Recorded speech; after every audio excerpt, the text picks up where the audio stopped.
There's only one thing I know about life. I know some things happen by chance. And some things happen because we make them happen. You're safe now. I am the future Flash.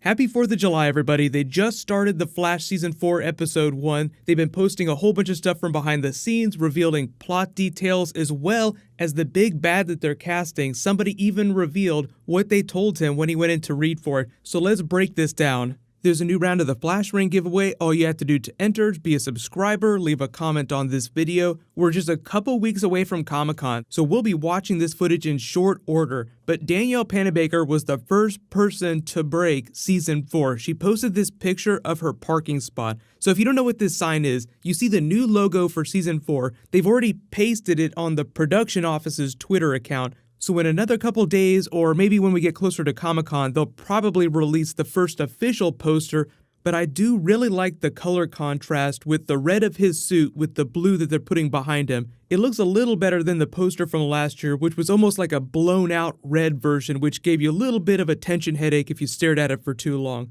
But I do like the poses. The Flash always has the best posters. I miss them doing the comic book covers back from Season 2, so maybe they'll bring that back. But after Danielle posted this picture, the production office up in Vancouver posted this picture of the first episode revealing the title as The Flash Reborn. So big surprise, they're not going to call it Rebirth. And I think there are a couple simple reasons why they did that, mostly for practical reasons. Because after the Speed Force storm, Barry got sent up into the Speed Force like he has several times in the comics. Wally West has done the same thing. So we're like, okay, they're going to do a version of Rebirth, so we know where this is going. So one, I think they went with a slightly different title because they wanted to invoke the idea of Rebirth while also at the same time letting you know that they're not doing that exact comic book arc. Like, we don't want to confuse people and think that Godspeed is going to come because of the new DC Rebirth, and we don't want to confuse the older comic book readers and make them think that we're doing the Jeff Johns 2009 version of Rebirth. So it's a way for them to play on the idea of Flash Rebirth and Barry Allen coming back from the Speed Force without intentionally misleading you thinking they're doing a specific comic book arc, like the way the Season 3 premiere was titled Flashpoint but didn't look anything like comic book Flashpoint. So I think part of it's also a reaction to the negative response to that. So don't be surprised when they do Devoe Thinker stuff from the comics this season, but they change the titles just a little bit from his comic book arc titles. The only people we know are going to be on set on the first day are Iris West, who said that she has to get really early. She's one of the earliest people that'll be filming, and Danielle Panabaker, who's obviously on the lot already. So even though we know Flash Reborn implies a Flash Rebirth twist where Barry comes back, I've already done a video on the synopsis where they talk about a prison break, like rescuing him from his own personal hell. There's a lot of questions that were raised by that, so I'll link that video at the end of this. But the really cool thing that we learned this past weekend in a completely unrelated event, there was a Game of Thrones convention called Con of Thrones. If you watch my Game of Thrones videos, I talked about it a little bit. But the actor who played Syrio Forel revealed that he read for The Flash Season 4 Big Bad. And the way he teased it is like when he was going to the casting agent and he had to read the lines like, maybe you'll be this new villain on The Flash. He said that the pitch was the fastest man alive versus the fastest brain alive.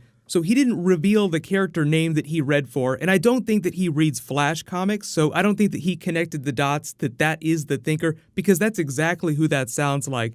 But when he was talking about the character he was reading for, he described him as a fast talker, really smart, and then he said the role really wasn't for me. The casting director gave me 3 pages of random Roman trivia to memorize and spit back out. So we don't really know how they're going to debut the villain and how they're going to weave them in with the big season-long arc, because you have your big bad that becomes a much bigger thing the second half of the season, but you also have a couple of smaller villains the first half of the season. So just because Zoom was the big bad for Season 3, we still had the rival in the first couple of episodes. We still had the new rogues like Mirror Master and Top. I definitely think they're going to introduce some more people from the rogues gallery, because I've already done a video about Jeff Johns' Thinker arc, which basically turns into a Matrix type story because it was written after the Matrix came out. Wally ends up defeating the Thinker using a Neo versus Man in Black twist where they're in this cyber realm. So it's actually pretty cool. You can actually scroll through my Flash Season 4 video list if you want to watch that. But the storyline that introduces that is called The New Rogues. It's literally Jeff Johns introducing all these new rogues for Wally West to face. And then I think the first part of the Thinker's arc is issue number 184, and it's called Crossfire. And it just goes over like a 4 or 5 issue comic book run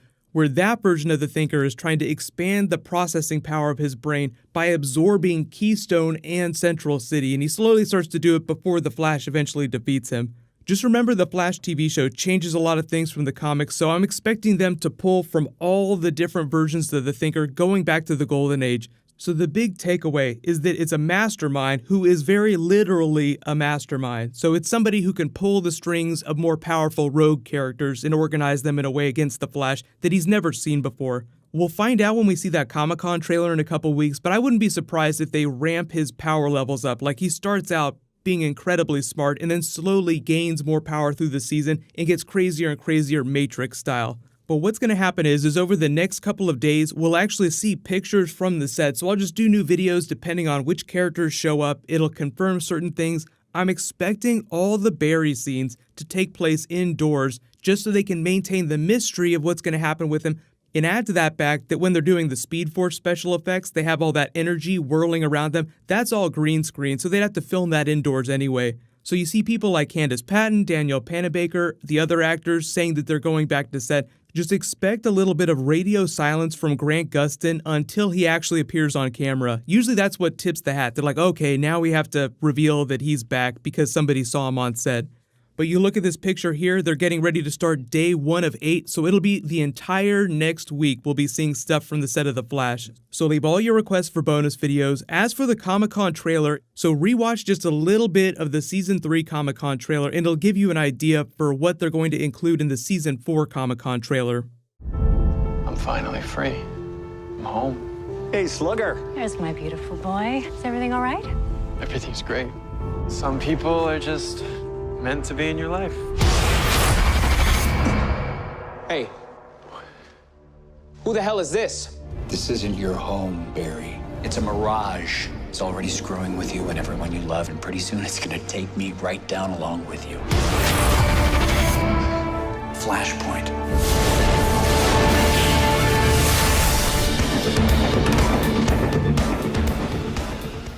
The interesting thing about that, you might think that's only footage from episode 1, but the Dr. Alchemy stuff was from the end of episode 2. We didn't meet him till then. We heard his voice, we didn't really know what was going on, and it turns out that it was the voice of Savitar all along anyway.